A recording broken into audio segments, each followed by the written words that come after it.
Whispers. What if I told you that the desire you've been taught to feel ashamed of is not a mistake inside you, but a message, one that points directly toward your deepest purpose?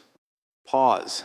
Carl Jung discovered something most people spend their entire lives running from. There exists within you a force so potent, so fundamental, that without it, consciousness itself would never have emerged from the primordial darkness. Size. And yet, this is the very force modern society trained you to fear, to suppress, to apologize for. Sexual desire is not what you've been told it is. It is not merely a biological impulse or a weakness of the flesh. In Jung's understanding, it is nothing less than a concentrated form of the life force itself, libido seeking expression through your unique existence. Most people move through life believing desire is something that happens to them, like an unwelcome visitor that disrupts their carefully constructed rationality. They experience it as an intrusion, foreign, inconvenient, even dangerous. But Jung recognized what the ancients sensed instinctively. This energy does not originate in the body alone. It rises from the deepest layers of the psyche, from that vast unconscious realm where symbols and archetypes dwell. It speaks a language older than words, a language of images and intensity, of longing and recognition. When you feel desire stir within you, you are not simply experiencing a physical urge. You are encountering a messenger from the self, that totality of your being that knows far more about who you are than your conscious ego ever could. The tragedy of modern existence is that most people never learn to read this message. Instead, they either surrender to it blindly, becoming possessed by forces they do not understand, or they wage war against it, driving it deep into the shadow where it ferments and distorts. Consider the sheer power of this energy. It has built civilizations and torn them down. It has inspired the greatest art and the most destructive obsessions. It has driven human beings toward transcendence and toward ruin. This power resides in you whether you acknowledge it or not. The only question is whether it will use you or whether you will learn to work with it consciously. Jung observed that when sexual energy is met only with immediate discharge, constant release, constant relief, something essential is lost. The psyche becomes fragmented, scattered across 1,000 fleeting sensations. The individual develops what he called a weak ego, unable to contain tension, forever seeking the next escape from discomfort. They mistake constant motion for vitality, but in truth, they are bleeding energy that could be transforming them. Yet notice what occurs when the same force is approached with awareness. When it is not instantly acted upon, but held in consciousness, the psyche enters a state of creative tension. This is not comfortable. The ego resists. It wants resolution, release, an end to pressure. But if you can remain present with attention, if you can resist the compulsion of immediate gratification, something remarkable begins to happen. The energy begins to transform. It rises through the psyche, activating higher functions. Suddenly, creativity flows. Ideas arrive with numinous intensity. The world becomes more vivid, more meaningful. You experience what Jung called the transcendent function, where opposing forces within the psyche unite to create something new. What was once blind instinct becomes conscious power. What was once compulsion becomes choice. This is not metaphor. This is psychological reality. Energy within the psyche follows laws as precise as those in physics. It cannot be destroyed, only transformed. When transformation does not occur, when the energy has no adequate outlet, it turns destructive. It becomes neurosis, anxiety, depression. It manifests as compulsions, addictions, obsessions. The psyche itself revolts against the waste of its most precious resource. Jung spent decades working with people who suffered precisely because they did not understand this principle. They came fragmented, exhausted, feeling empty despite constant stimulation. And what he discovered was that beneath their symptoms lay untransformed libido, life force that had either been suppressed into shadow or dissipated through unconscious release. Neither repression nor indulgence brought wholeness. Both paths led to the same destination, a psyche divided against itself. But there is a third way, the path of integration. And this path requires courage because it demands that you look directly at your desire without flinching, without judgment, without the comfortable lies you tell yourself. Integration means you ask not only what you desire, but why. What is the unconscious trying to communicate through this particular attraction? What part of yourself are you encountering in the other? Because desire is never truly only about the object. It is about the subject. It is about you. When you feel drawn to another person, you are responding to something they represent, some quality or archetype that resonates with an undeveloped aspect of your own psyche. The confident person attracts you because you have not claimed your own authority. The creative soul mesmerizes you because you have abandoned your own creative potential. The dangerous individual compels you because you have made yourself too safe, cutting yourself off from your own wildness. Jung called these projections, and they are among the most powerful forces in human psychology. You see in another what you cannot yet see in yourself. And the intensity of your desire measures the degree of your self-alienation. This is why patterns repeat themselves endlessly in your attractions. The unconscious keeps presenting the same symbol, the same dynamic, the same type, hoping that this time you will understand the message. But without awareness, you remain possessed, confusing compulsion with fate. The moment you begin to examine your desires honestly, without the veil of romantic fantasy or moral condemnation, you begin the most important work of your life, the work of individuation, of becoming who you truly are. Each attraction becomes a clue to your unlived life. Each longing points toward a quality-seeking integration. The energy that once kept you trapped in unconscious repetition now becomes the very force that liberates you. This liberation does not come easily. The ego clings to its projections because projections feel safer than genuine self-encounter. It is far more comfortable to believe that happiness lies in possessing another person than to recognize that what you seek is already within you, waiting to be claimed. But comfort is not the goal of the psyche, wholeness is. And wholeness demands that you withdraw your projections, that you stop searching for yourself in others and begin the difficult work of self-creation. As you begin to work consciously with sexual energy, you discover something that changes your entire relationship with yourself. This force is neutral. It has no inherent moral direction. It is raw potential, pure vitality, waiting for consciousness to shape it. The shame you were taught to feel about desire is revealed as a cultural construct, not a psychological truth. And the guilt that has haunted you begins to dissolve, replaced by something far more valuable, responsibility. To carry strong desire is to carry strong power. And Jung understood that power without consciousness is dangerous. The individual becomes possessed, driven by forces they experience as external and overwhelming. They act, but they are not truly acting. They are being acted through. This is the state Jung described as psychological inflation, where the ego identifies with archetypal energy and loses its boundaries. Such individuals become destructive to themselves and others precisely because they lack the consciousness to contain what moves through them. But consciousness changes everything.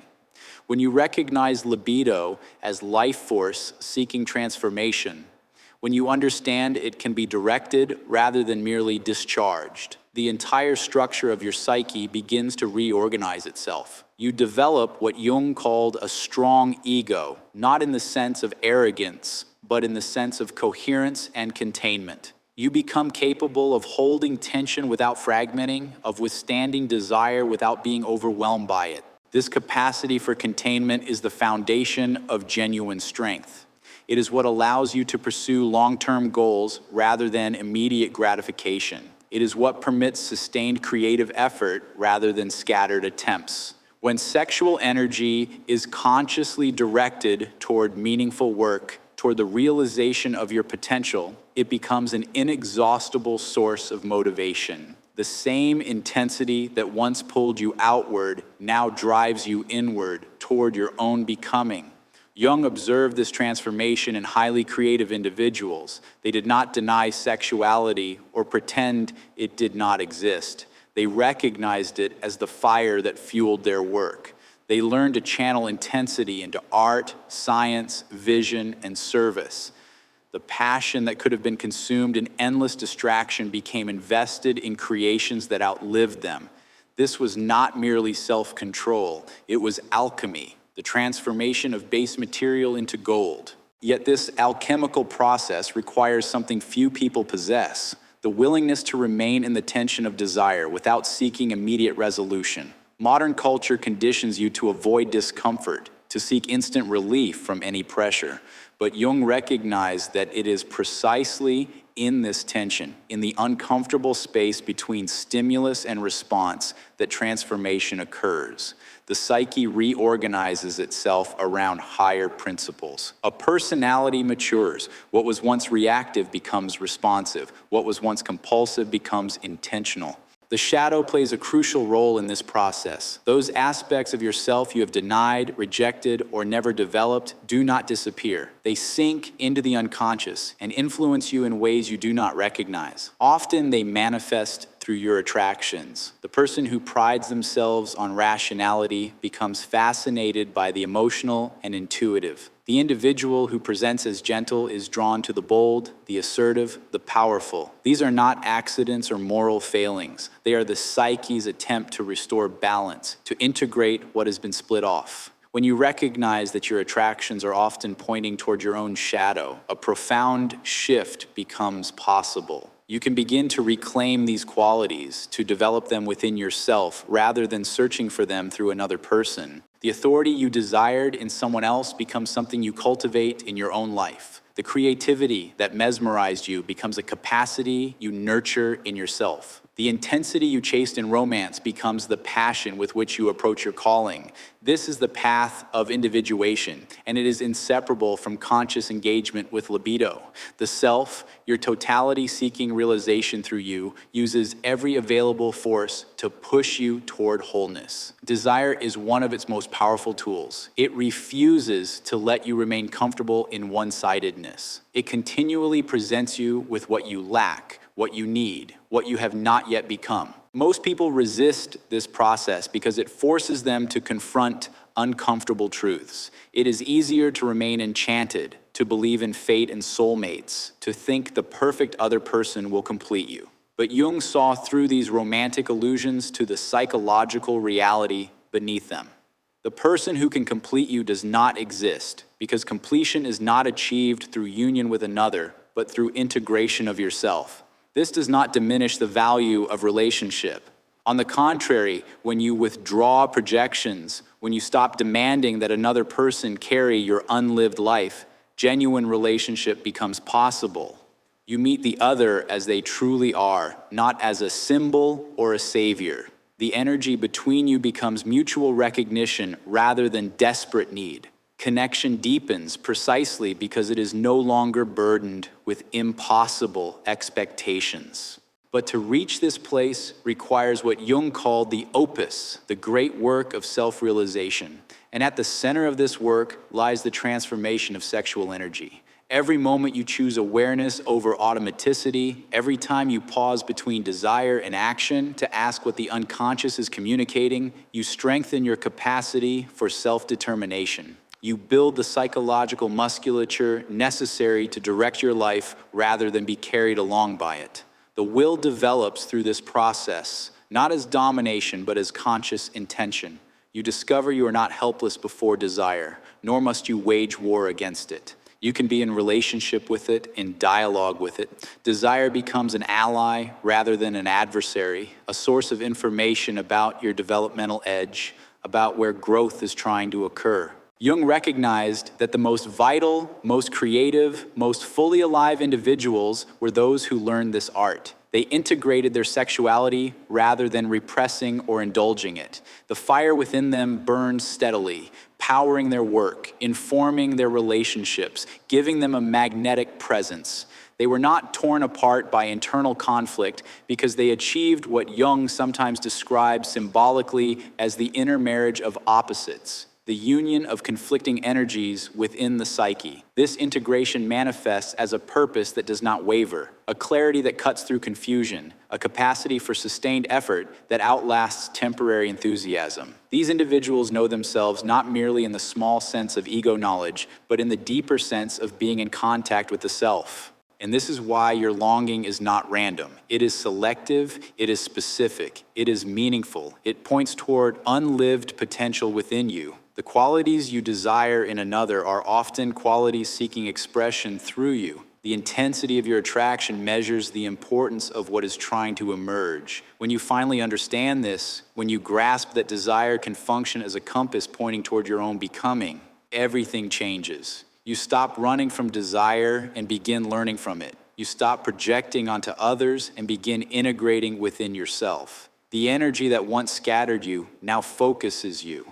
The force that once possessed you now empowers you. Now let's make this practical, because this is where most people get stuck. They hear these ideas and think, so what do I do when desire appears? The first step is not to indulge it and not to repress it. The first step is to observe it. The moment desire rises, train yourself to ask a simple question. What is the quality here? Not the person, not the fantasy, the quality. Is it confidence, freedom, creativity, power, tenderness, mystery?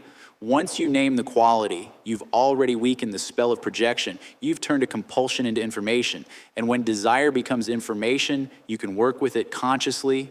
The second step is to practice containment, not as punishment, but as transformation. Containment means you allow the energy to exist in your body and psyche without immediately discharging it. You stay present, you breathe, you notice the tension, you feel how the ego begs for quick relief, and you simply remain. This is where people discover their real strength, because the ability to stay with tension without collapsing into reaction is the foundation of character. It is the same capacity that allows an artist to complete a masterpiece, an entrepreneur to build something meaningful, a student to master a discipline, a person to become trustworthy to themselves. The third step is direction. Once you can contain the energy, you can aim it. Ask yourself, where does this energy want to go if I don't spend it in the old way? What could it build? What part of my life needs fire right now?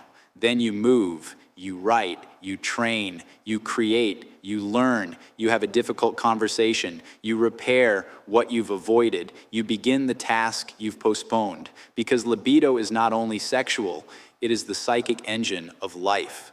When you redirect it toward your becoming, it stops being a problem and becomes a fuel. And finally, there's a deeper question Jung would want you to consider. What are you afraid you will become if you accept the full force of your desire? Many people cling to shame because it keeps them small. Shame is painful, but it is also familiar, and familiarity can feel safe.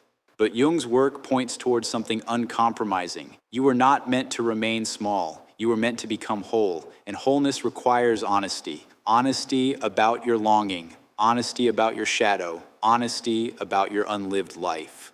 So here's Jung's message, refined into a single truth. Your sexual desire, properly understood, is not the enemy of your spiritual development. It is one of its foundations, the raw material from which conscious selfhood is built. The fire you were taught to fear is the same fire that can forge you into who you were always meant to be. If you can learn to read the message rather than run from it, then desire stops being a chain and becomes a path. And I want to leave you with a final invitation. Look at your patterns, not with self-hatred, not with moral panic, but with curiosity. What qualities have you been seeking in others that you now realize you need to develop within yourself?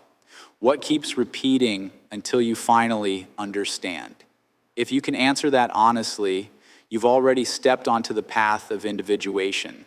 And when you walk that path, your energy returns to you. Your attention returns to you. Your power returns to you. And the life you've been unconsciously searching for begins at last to be consciously created by you.